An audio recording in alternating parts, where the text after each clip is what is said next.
Okay, अब तुम सब ध्यान से सुनो।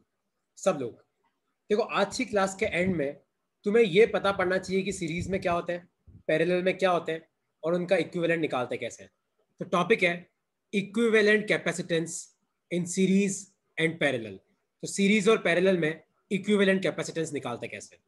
तो पहले सीरीज जो मैं लास्ट क्लास में तुम्हें पढ़ा चुका हूं, मैं तुम्हें एक उसका रिवीजन देता हूं। तो अगर मान लो कि आपके तीन कैपेसिटर इस तरीके से कनेक्टेड है, C1, C2, C3। मान लो आपके तीन कैपेसिटर C1, C2, C3। तो इनका जो इक्विवेलेंट कैपेसिटेंस होता है वो होता है आपका 1/C1 plus 1/C2 plus 1/C3। तो अगर आपके कैपेसिटर सीरीज में होते हैं तो उनको कंबाइन करने का क्या फॉर्मूला है, ये वाला फॉर्मूला है।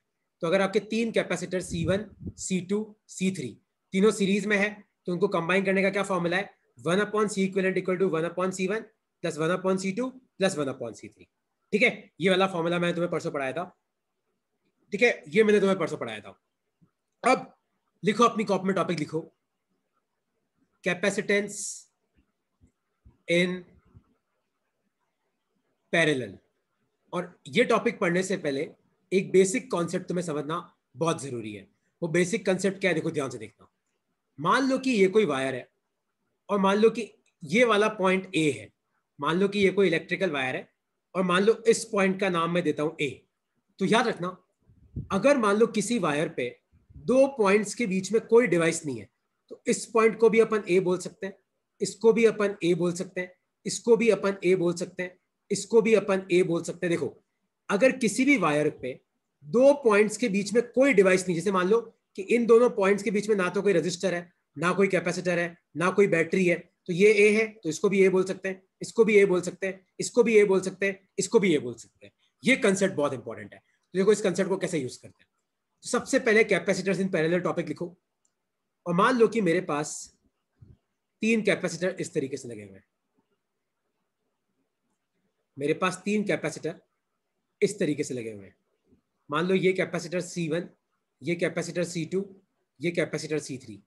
और मान लो इधर वाला पॉइंट है आपका A और मान लो इधर वाला पॉइंट है आपका B, है ना।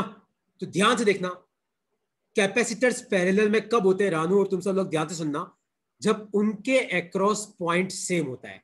इस लाइन का मतलब क्या है कि अगर मान लो ये वाला पॉइंट ए है तो ये वाला पॉइंट भी क्या होगा, आपका ए ही होगा। क्योंकि दो पॉइंट के बीच में अगर मान लो कोई कोई भी चीज नहीं है, जैसे इन दोनों पॉइंट के बीच में ना तो कोई कैपेसिटर है, ना कोई रजिस्टर है, ना कोई बैटरी है, तो ये ए है तो ये भी ए होगा, तो ये भी क्या होगा, आपका ए ही होगा। ये भी क्या होगा, आपका ए ही होगा। ये तीनों पॉइंट सेम हो जाएंगे। उसी तरीके से ये अगर आपका बी है तो ये क्या होगा, आपका बी होगा। तो ये भी आपका बी होगा और ये भी आपका बी होगा। तो ध्यान से देखो, ऊपर वाले कैपेसिटर के अक्रॉस क्या पॉइंट से ए बी, बीच वाले कैपेसिटर के अक्रॉस क्या पॉइंट से ए बी, नीचे वाले कैपेसिटर के अक्रॉस क्या पॉइंट से ए बी। तो इन तीनों के अक्रॉस सेम पॉइंट है, तो ये पैरेलल में, और इनका इक्विवेलेंट कैपेसिटेंस कितना आता है, C1 plus C2 plus C3। लिख लो अपनी कॉपी में। तो कैपेसिटर्स अगर पैरेलल में लगे हो तो उनका कैपेसिटेंस ऐड हो जाता है इस तरीके से। लिख लो अपनी कॉपी में, और कोई डाउट है इसमें तो आप पूछ सकते हो। लिख लो एक बार अपनी कॉपी में।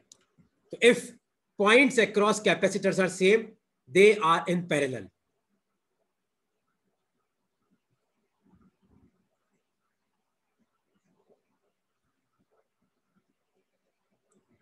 तो अगर कैपेसिटर्स के अक्रॉस पॉइंट सेम होते हैं तो आपके कैपेसिटर्स किस में होते हैं, पैरेलल में होते हैं। लिख लो अपनी कॉपी में।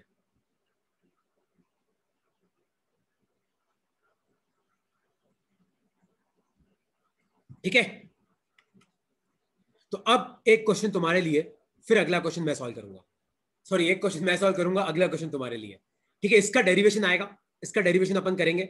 अभी अपन डेरिवेशन का वेट नहीं करते हैं, अभी मैं तुम्हें क्वेश्चन करना सिखाता हूँ, है ना। अभी तुम सब क्वेश्चन करने पे ध्यान दो, क्वेश्चन कैसे करते हैं। तो देखो, सपोज करो कि तुम्हारे एग्जाम में ऐसा क्वेश्चन है,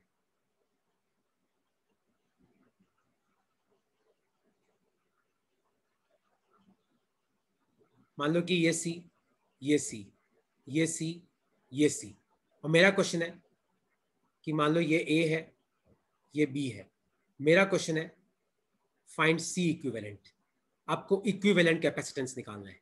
देखो कैसे निकालेंगे, अब तुम सब ध्यान से सुनो। देखो, ऊपर वाले दोनों कैपेसिटर सीरीज में है, कोई डाउट तो नहीं है। सबसे पहले तुम्हें सीरीज ही ढूंढना है कि क्या कोई सीरीज में तो नहीं है। तो ध्यान से देखो, ऊपर वाले दोनों सीरीज में और नीचे वाले दोनों सीरीज में। तो पहले अपन इन दोनों को कंबाइन करते हैं।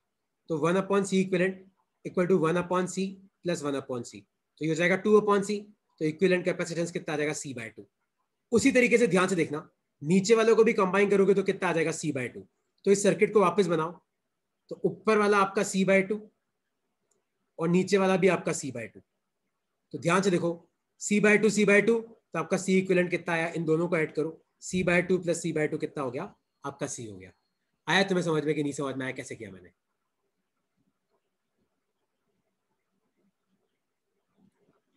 डाउट है तो पूछो। रानो कोई डाउट है? तो ऊपर वाले दोनों c को कंबाइन किया तो c/2 आया, क्योंकि दोनों सीरीज में।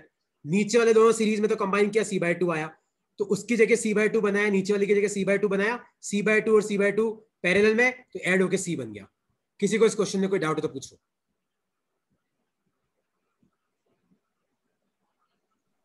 No sir. क्लियर हो गया सबको? वंश, वो रेजिस्टेंस का फॉर्मूला था वंश, ये कैपेसिटर है। तो तुम लोग मुझे ये वाला क्वेश्चन सॉल्व करके बताओ सब, किसका आंसर क्या आएगा।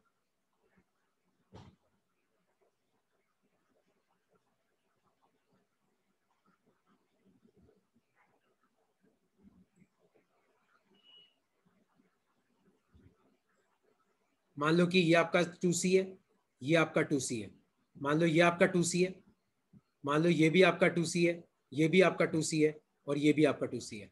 मान लो ये a है और मान लो ये b है। तो आपको बताना है कि a और b के बीच में इक्विवेलेंट कैपेसिटेंस कितना होगा। ट्राई करो, क्या आएगा इसका आंसर। लगाओ, सब दिमाग लगाओ।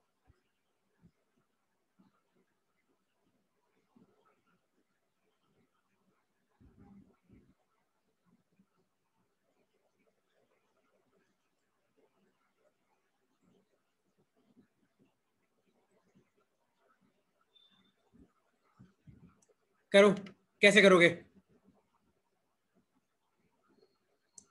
संयम कैसे करोगे, हर्ष कैसे करोगे, तहसीन, आशीष कैसे करोगे इस क्वेश्चन को? लगाओ दिमाग। अलीजा, क्या होगा इसका आंसर, बताओ जल्दी। वंश, यश, शौर्य भाई ट्राई करो। दिशा ट्राई करो भाई, क्या आएगा इसका आंसर। देखो, एक बात तो पक्की कि ये 2c और 2c किस में, सीरीज में। ये 2c और 2c सीरीज में, तो इनको तुम कंबाइन करो, देखो क्या आएगा। तो 1/2c प्लस 1/2c, तो कंबाइन करो तो 1/c इक्विवेलेंट कितना आ जाएगा, 2/2c। तो इक्विवेलेंट कितना आया, c। तो इनका तो c आ जाएगा। और ध्यान से देखो, ये 2c और 2c पैरेलल में, तो 2c और 2c का 4c हो जाएगा। तो देखो ये इक्वेशन, ये सर्किट कैसी बनेगी, देखो ऊपर वाले का तो आपका c बन गया, नीचे वाले का आपका 2c बन गया। ठीक है, ये वाला आपका 2c है और ये कितना आ जाएगा आपका 4c। और ध्यान से देखो, c और 2c वापस कितना आ जाएगा, 3c। तो ये कितना आ जाएगा, 3c, ये आपका 2c और ये आपका 4c। और आपका इक्विवेलेंट कैपेसिटेंस कितना आएगा, 1/3c plus 1/2c plus 1/4c।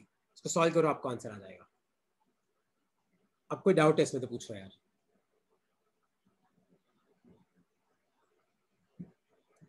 Doubt है? जीनल तूने अभी ज्वाइन किया है, तनु आपने भी आई थिंक अभी ज्वाइन किया है। बेटा 2 मिनट रुक जाना है ना।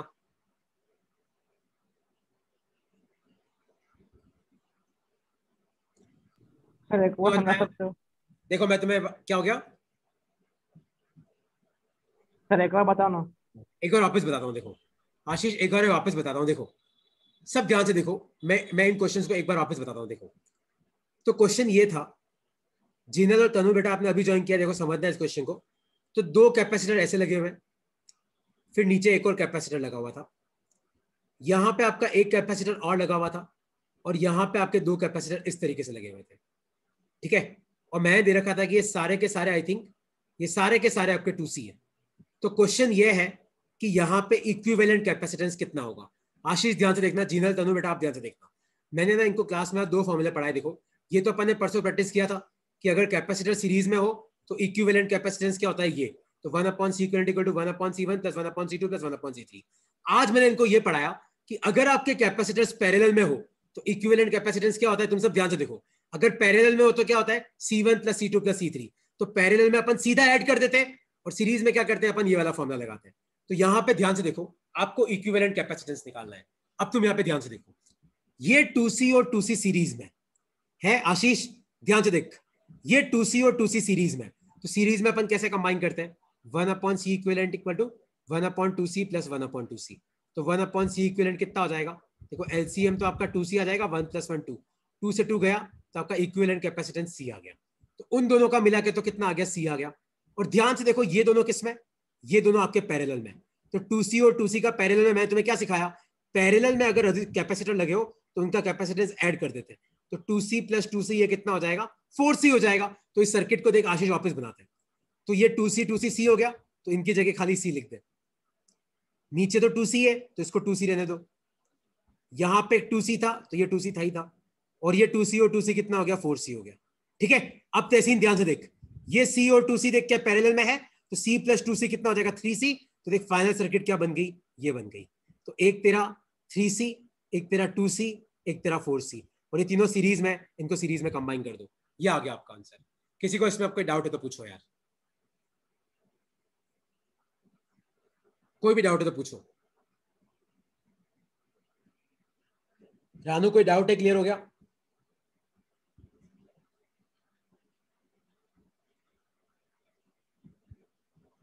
कोई डाउट है? रानू की बेटा क्लियर हो गया तुम्हें? हो गया। अब देखो ध्यान से सुनो, मेरा सर। यहां पे कंसेप्ट है, बहुत इंपॉर्टेंट कंसेप्ट। सब लिखो अपनी कॉपी में, शॉर्ट सर्किट। सब लिखो अपनी कॉपी में, एक कंसेप्ट है शॉर्ट सर्किट का कंसेप्ट। अगर मान लो कि आपका कोई कैपेसिटर इस तरीके से लगा है, मान लो कैपेसिटर है और मान लो पैरेलल में खाली वायर है, तो आप इस कैपेसिटर को रिमूव कर सकते हो, क्योंकि इस कैपेसिटर का कोई मतलब नहीं है। तो आप इस सर्किट को रिमूव करके खाली एक वायर बना सकते हो।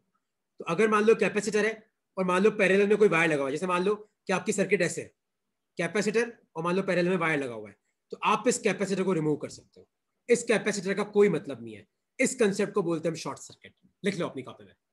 कोई तुम्हें एग्जाम में ऐसे नहीं पूछेगा what do you mean by short circuit, सीधा न्यूमेरिकल में घुसा होगा कहीं ना कहीं। तो तुम्हें पता पड़ना चाहिए कि अगर किसी कैपेसिटर के पैरेलल में मान लो वायर लगा हुआ है, तो आपको इस कैपेसिटर को रिमूव करना है वहां से।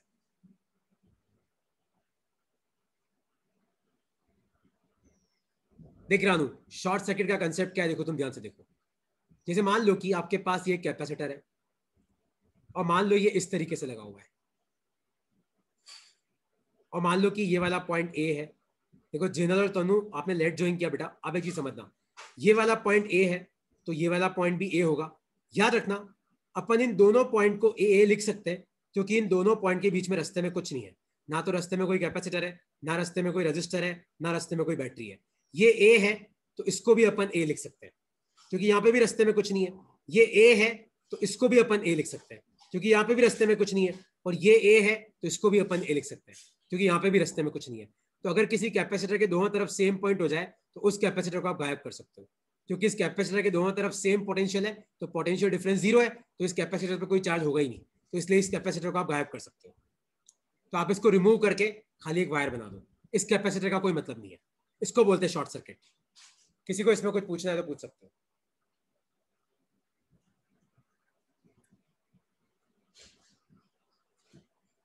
ठीक है, तो ये वाला क्वेश्चन सॉल्व करो तुम सब। सपोज करो कि तुम्हारे पास एक कैपेसिटर ऐसे लगा हुआ है, एक कैपेसिटर ऐसे लगा हुआ है। मान लो एक कैपेसिटर ऐसे लगा हुआ है, और मान लो कि एक वायर ऐसे जा रहा है, और मान लो कि यहाँ पे आपके पास एक और कैपेसिटर लगा हुआ है। मान लो ये 2C है, मान लो ये 2C है, मान लो ये 2C है, और मान लो ये 4C है।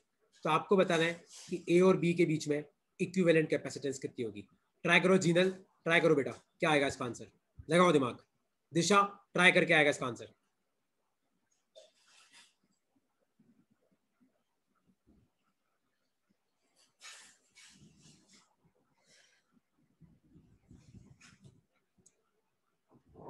ध्यान से देखो, ये तो आपका शॉर्ट सर्किट हो गया,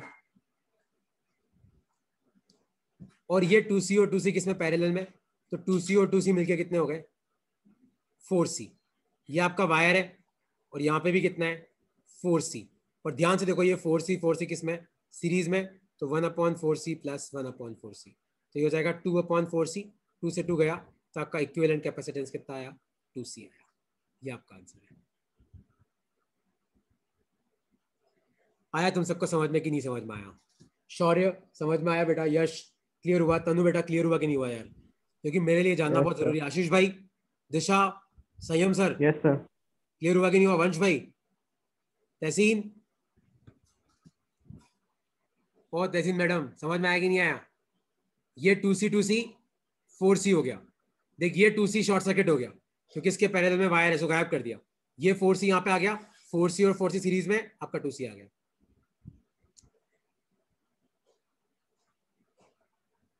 ओके, कैपेसिटेंस। रानू आप क्या पूछ रहे हो? कोई क्वेश्चन आप भेज सकते हो मुझे? जैसे मान लो ये वाला क्वेश्चन है, हाँ तुम सब ये वाला क्वेश्चन ट्राई करो।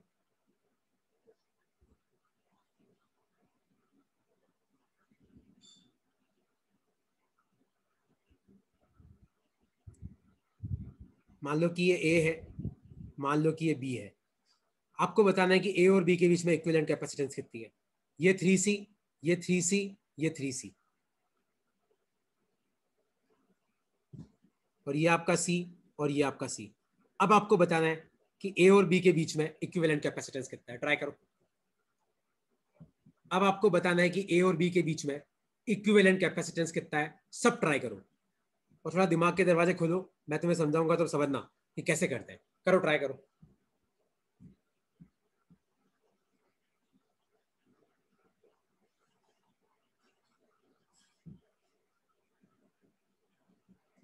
कैसे करोगे इसका आंसर?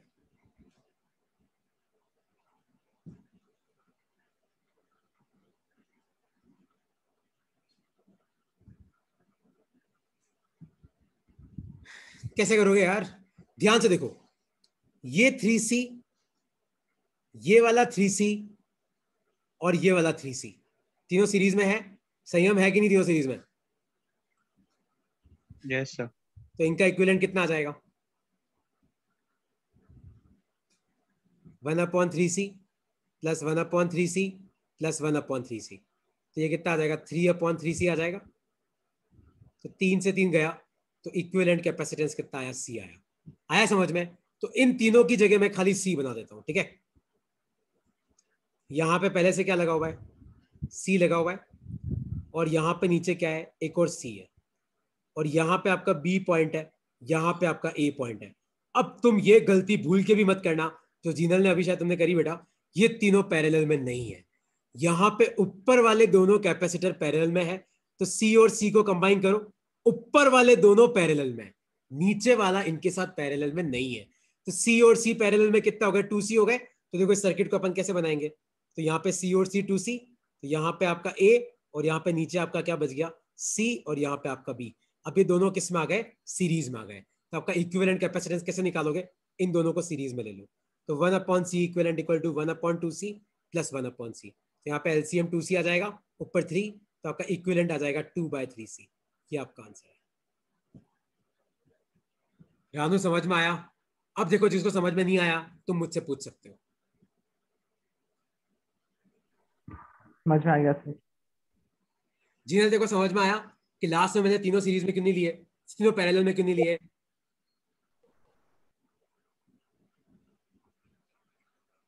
पूछो यार।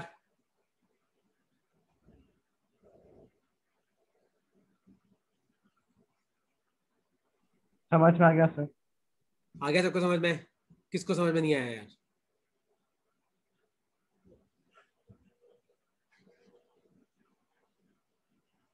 सर उन चारों को सीरीज में क्यों नहीं लिया? नहीं, क्योंकि ये वाला 3C और ये वाले C के बीच में ध्यान से देख एक वायर कनेक्शन है। देख यहाँ पे 3C से जो वायर निकल रहा है वो देख सीधा यहाँ पहुंच रहा है, लेकिन ध्यान से देख इन दोनों के बीच में यहाँ पे एक और वायर कनेक्शन है, इसलिए ये सीरीज में नहीं हो सकता उनके साथ। Okay sir. ठीक है। अच्छा अब एक चीज तुम ध्यान से सुनना, इसमें मुझे बताओ कि इक्विवेलेंट कैपेसिटेंस कितना होगा?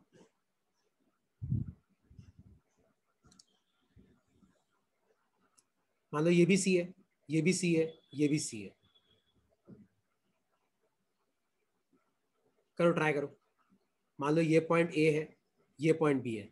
अब आपको बताना है कि A और B के बीच में इक्विवेलेंट कैपेसिटेंस कितना है।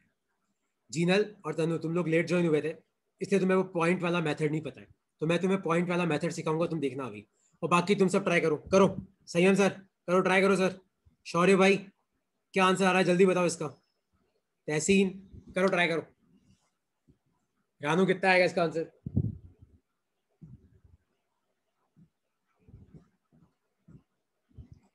हर्ष पाहुजा आंसर आया इसका?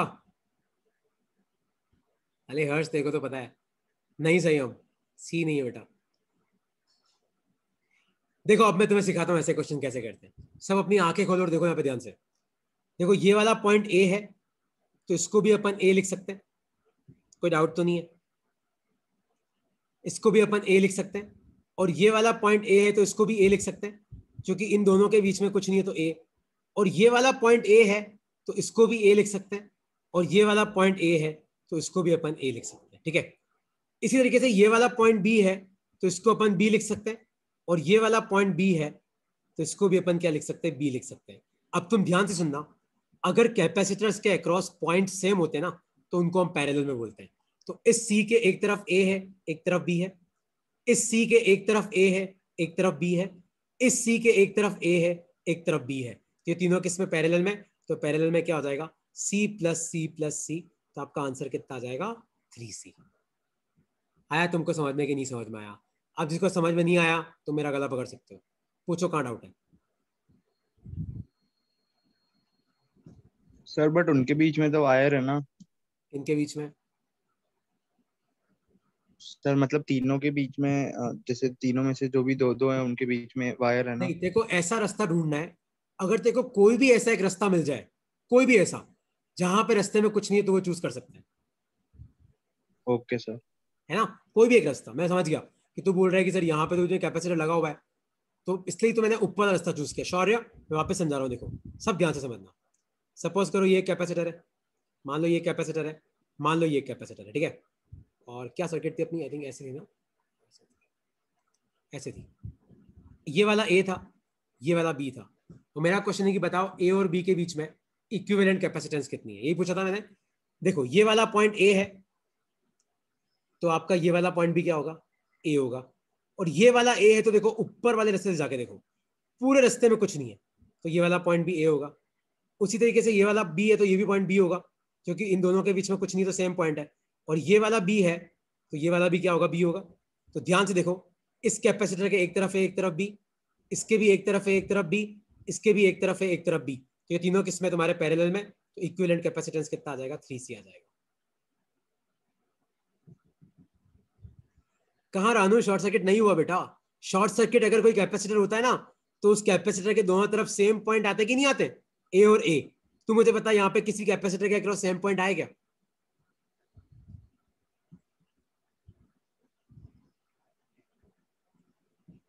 आया समझ में? आगे बढ़ू मैं, तो मुझे इसका आंसर ये वाला करके बताओ तुम लोग। ये वाला, एक सेकंड ना। देखो अपनी बुक वाले तो क्वेश्चन मैंने तुम्हें करा दिए जो अपनी बुक में थे, ठीक है। अब एक ये वाला और कर लो, फिर अपन नेक्स्ट टॉपिक पे जाते हैं आज के, ना। फिर मेरे पास एक इक्विवेलेंट कैपेसिटेंस की शीट बनी हुई है, मेरे को पता है परसों का भी डीपीपी भेजना बाकी है मुझे तुम्हें, तो मैं तुम्हें दोनों दिन का डीपीपी आज साथ में भेज दूंगा। एक ये वाला क्वेश्चन मुझे करके बताओ।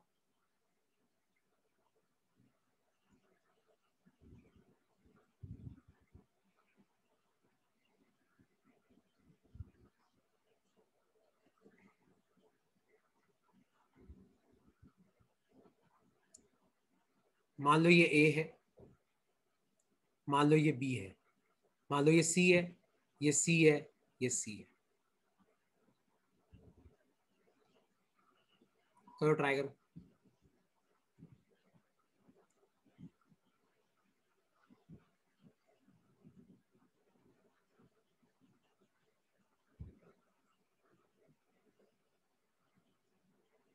नहीं जी, नल वन नहीं है बेटा। करो, लगाओ दिमाग। रानू क्या आ रहा है, सोचो। ये सी और ये सी सीरीज में, इसमें तो कोई दोहरा ही नहीं है। फिर सर्किट को वापस बनाओ ऐसे, तो सी और सी का C/2 हो जाएगा, तुम करके देखना।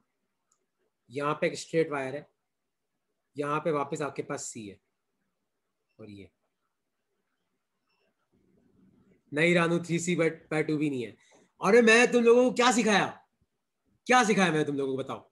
कि अगर मान लो कोई कैपेसिटर है और ऐसा वायर है, तो अपने को इसको क्या करना है, तो ध्यान से देखो, नीचे वाले कैपेसिटर के पैरेलल में भी वायर है, ऊपर C/2 के पैरेलल में भी वायर है, तो इसका इक्विवेलेंट कैपेसिटेंस कितना है?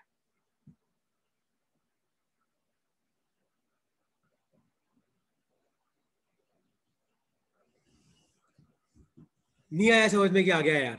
जीनल देखो क्लियर हुआ कि नहीं हुआ है? रानू, जो करोगे वही सीखोगे। संयम भाई, शौर्य, डाउट तो पूछो आप।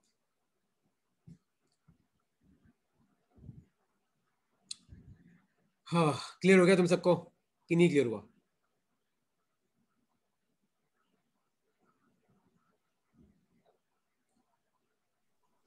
तो हाँ पूछो। जो सिंगल वाला कैपेसिटर है उसके आसपास तो दोनों पॉइंट्स डिफरेंट है ना, एक ए है और उसके पीछे वाला बी है, देख हो क्या तो रहा है ये बेटा तो ए इसमें, और बी हो गया ना। मैं समझ गया तेरा पॉइंट। देख है क्या, देख ये वाला पॉइंट ए है तो इसको अपन ए बोल सकते हैं, हम्म तो इसको भी अपन ए बोल सकते हैं, हम्म इसको भी अपन ए बोल सकते हैं, हम्म इसको भी अपन ए बोल सकते हैं। इसको तो बी बोलना चाहिए ना। लेकिन है क्या, यहाँ पे ए और बी सेम ही हो गए। यहाँ पे ए और बी क्या हो गए? सेम ही हो गए। जैसे मान ले मैं तुझे पूछूं कि ये वाला अच्छा पॉइंट ठीक ए है, है, समझ गई मैं। आया समझ में? तो ये सेम ही हो हाँ गए। आ गया। आया समझ में? ओके वेरी गुड यार। अच्छा अब आगे देखो यार, अब एक टॉपिक लिखो अपनी कॉपी में। What happens when, what happens when a conductor, लिखो अपनी कॉपी में टॉपिक लिखो ये, what happens when a conductor is placed in external electric field. What happens when a conductor is placed in external electric field? तो अगर तुम किसी conductor को एक्सटर्नल इलेक्ट्रिक फील्ड में रखोगे तो क्या होगा? देखो अगर तुम भूल गए हो तो मैं तुम सबको याद दिला दूं। इलेक्ट्रिक फील्ड कहां से कहां होती है? पॉजिटिव से नेगेटिव होती है। तो मान लो कि तुम्हें कहीं इलेक्ट्रिक फील्ड ऐसे दे रखी है, तो इसका मतलब पता है क्या है? इसका मतलब ये कि इधर कहीं बहुत सारा पॉजिटिव चार्ज है, इधर कहीं बहुत सारा नेगेटिव चार्ज है, क्योंकि इलेक्ट्रिक फील्ड कहां से कहां है? पॉजिटिव से नेगेटिव की तरफ। ठीक है, तो देखो what happens when a conductor is placed in external electric field. तो मान लो कि आपकी इलेक्ट्रिक फील्ड इधर की तरफ है, एक सेकंड ना, सपोज करो कि आपकी जो इलेक्ट्रिक फील्ड है वो इधर की तरफ है, और मान लो कि मैं इसके अंदर एक कंडक्टर रखता हूं। मान लो मैंने इसके अंदर एक कंडक्टर रखा, तो होगा क्या? अब तुम ध्यान से सुनना। अगर आपकी इलेक्ट्रिक फील्ड इस तरीके से है तो इसका क्या मतलब है? मैंने तुम्हें भी क्या समझाया कि इधर कहीं बहुत सारा पॉजिटिव चार्ज है, इधर कहीं बहुत सारा नेगेटिव चार्ज है। तो तुम मुझे बताओ पॉजिटिव किसको अपनी तरफ खींचता है? नेगेटिव को। तो यहाँ पे नेगेटिव आके जमा हो जाएगा। और नेगेटिव किसको अपनी तरफ खींचता है? पॉजिटिव को। तो यहाँ पे पॉजिटिव आके जमा हो जाएगा। और मान लो कि आपकी बाहर जो इलेक्ट्रिक फील्ड है उसका नाम है ई आउट। और अब तुम ध्यान से देखो, तुम सबको दिख रहा है यहाँ पे क्या हो रहा है कंडक्टर के साथ? तो जैसे ही अपन ने कंडक्टर को इलेक्ट्रिक फील्ड में रखा तो पॉजिटिव ने कंडक्टर के एक तरफ नेगेटिव इकट्ठा कर दिया, एक तरफ पॉजिटिव। तो ध्यान से देखो, इस कंडक्टर के अंदर एक उल्टी इलेक्ट्रिक फील्ड इंड्यूस हो गई। मान लो इसको हम बोलते हैं ई इनसाइड। क्या बोलते हैं इसको हम? ई इनसाइड।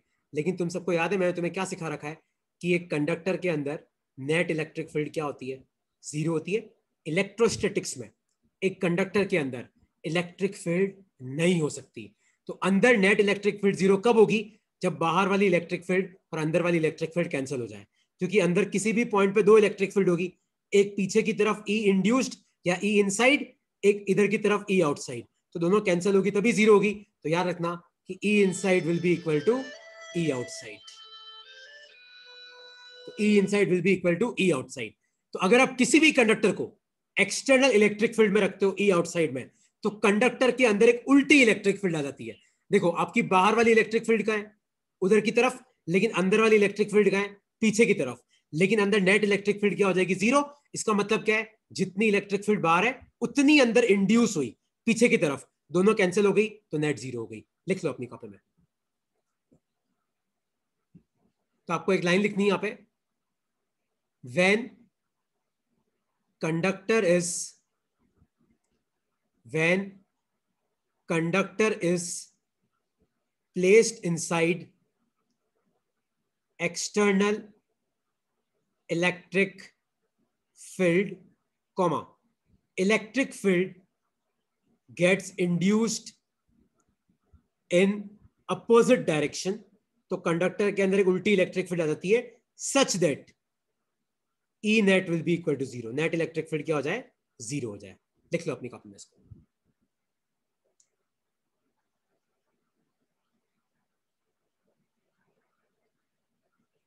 लिख लो। सर हाँ पूछो। सर ये अंदर जो इलेक्ट्रिक फील्ड इंड्यूस हुई है वो मतलब जैसी प्रोड्यूस होती है वो उतनी होती है जितनी बाहर एक्सटर्नल में, कि धीरे धीरे ना बढ़ती जाती है? नहीं यार, ये प्रोसेस बेटा इंस्टेंटेनियस है, इसको बोलते हैं इंस्टेंटेनियस प्रोसेस। तो जो क्वेश्चन पूछा ना, इसका टाइम भी है, इसका टाइम होता है 10 माइक्रोसेकंड लगते हैं इलेक्ट्रिक फील्ड को इंड्यूस होने में। तो तू खुद देख यार, 10 माइक्रोसेकंड तो कितना कम टाइम होता है यार, 10⁻⁻⁶ सेकंड, मतलब 1 सेकंड का भी 1 मिलियन पार्ट। इंस्टेंटेनियस प्रोसेस, धीरे धीरे नहीं, जैसे ही आई अंदर आ गई। जैसे अपने घर में कैसा होता है, कभी ट्यूबलाइट जलते हुए देखा है, जैसे तू स्विच ऑन करती ट्यूबलाइट जल जाती है।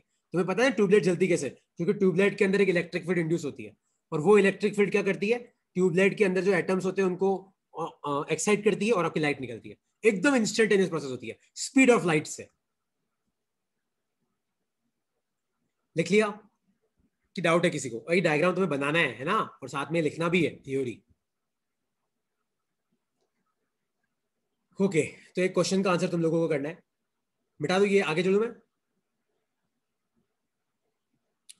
तो क्वेश्चन ये है कि आपकी एक्सटर्नल इलेक्ट्रिक फील्ड है 200 न्यूटन पर कूलम, और मैंने इसमें एक कंडक्टर रखा। तो आपको मैं 4 ऑप्शन दे रहा हूं, आपको बताना है कि इनमें से कौन सा ऑप्शन करेक्ट है।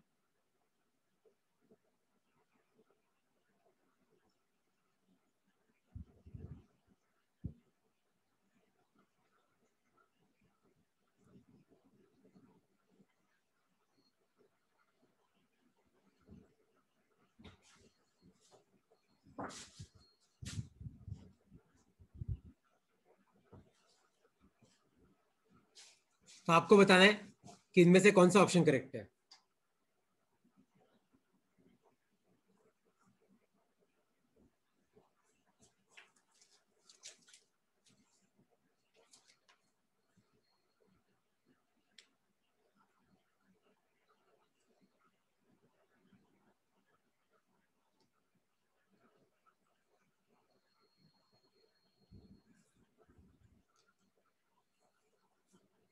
तो इधर पॉजिटिव है, इधर नेगेटिव है।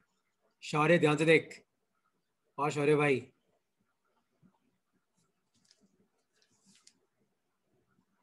सर मैंने नेट उल्टा बना इलेक्ट्रिक दिया, फील्ड मैंने उल्टा बना दिया, मैंने उल्टा बना दिया क्वेश्चन में।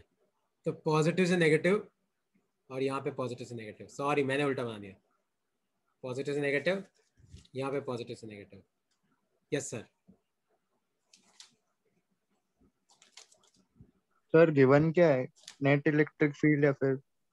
नहीं, ये आउटसाइड इलेक्ट्रिक फील्ड दे रखी है, मतलब बाहर आपकी इलेक्ट्रिक फील्ड 200 न्यूटन पर कूलम है, इसके अंदर मैंने एक कंडक्टर रखा है, ठीक है। अरे ये यार डायग्राम गलत हो गया, रुको अभी बनाने दो मुझे।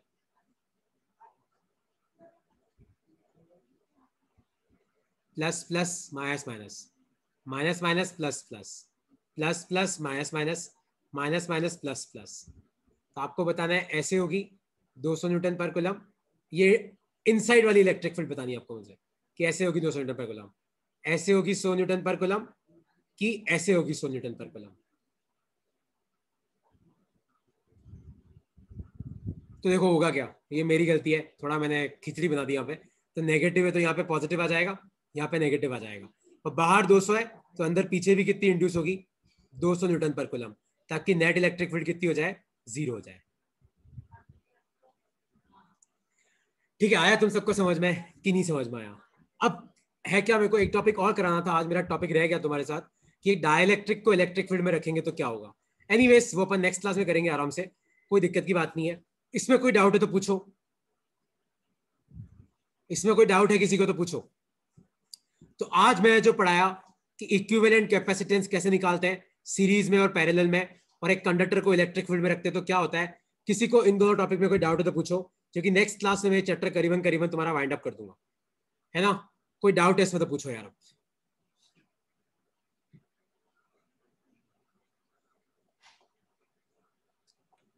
तो देखो अब तुम्हारा काम क्या है, देखो मैं तुम्हारा हाथ जोड़ रहा हूँ, सब एनसीईआरटी खोलो, है ना। ऐसे तुम्हारे सर के बाल उड़ेंगे अगर एनसीईआरटी नहीं पढ़ोगे तो।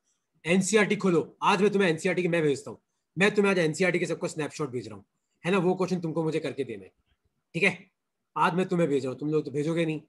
ठीक है, चलो ओके यार।